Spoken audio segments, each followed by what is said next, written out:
लोकसभा निवडणुकीच्या तिसऱ्या टप्प्यात रायगड लोकसभा मतदारसंघात मतदानाला अवघे 3 दिवस बाकी असताना 7 मे रोजी मतदान होणार असून वाढत्या तापमानामुळे 7 मे रोजी मतदान करण्यासाठी सर्व राजकीय पक्षांना आपापल्या पक्षाचे मतदान वाढवण्यासाठी तारेवरची कसरत करावी लागणार आहे। आज प्रचाराच्या तोफा थंडावणार असताना गेली 2.5 वर्ष राजकीय पक्षांकडून अनेक वेळा राजकारणामध्ये उलथापालथ होत असताना सामान्य नागरिकांना मोठा प्रश्न पडल्याचं दिसून येतंय। मोदी असो त्याच्या आणखी कोण असो त्याचे राष्ट्रपती असो तो सर्वसामान्यांना जो अधिकार आहे तोच पंतप्रधानांना अधिकार आहे। आज राष्ट्रपती राजवट आहे का लोकशाही राजवट आहे तीच काय आम्हाला कळत नाही हो। आणि मीडियाने जी इलेक्ट्रॉनिक मीडिया, प्रिंट मीडिया आणि सोशल मीडिया यांनी जो आज हा प्रचार जो भाजपचा केलेला आहे तर भाजपने देशासाठी एवढं मोठं कुठलं योगदान दिलेलं नाही। आलं का लक्षात तुमच्या?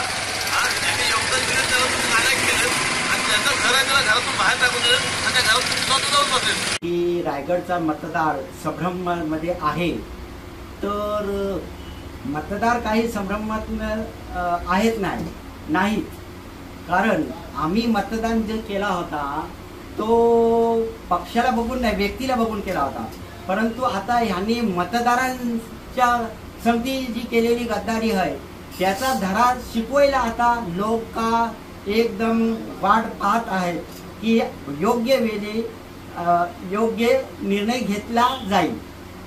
64 ते 69-70 सालापर्यंत इलेक्शन प्रचार तेव्हा लोकसभा नंतर प्रचार व्हायचा त्यावेळेचे बाहेरचे पण मंत्री उभे राहायला यायचे।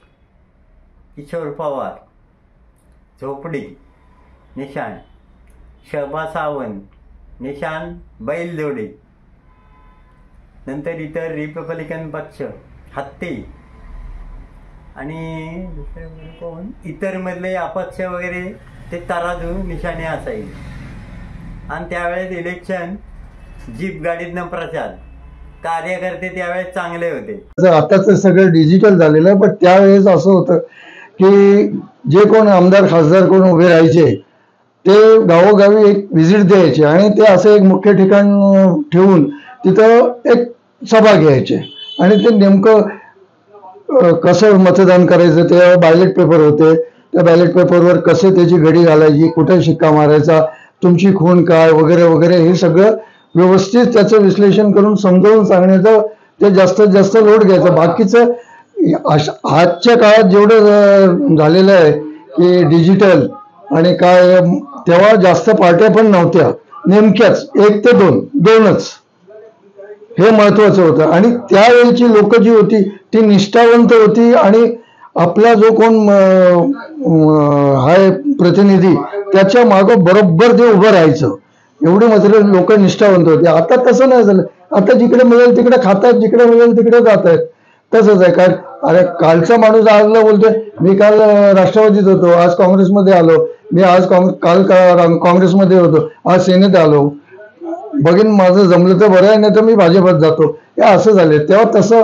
तेव्हा काहीही नव्हतं आणि सगळं व्यवस्थित चालायचं आणि मान सन्मान हा मोठा होता।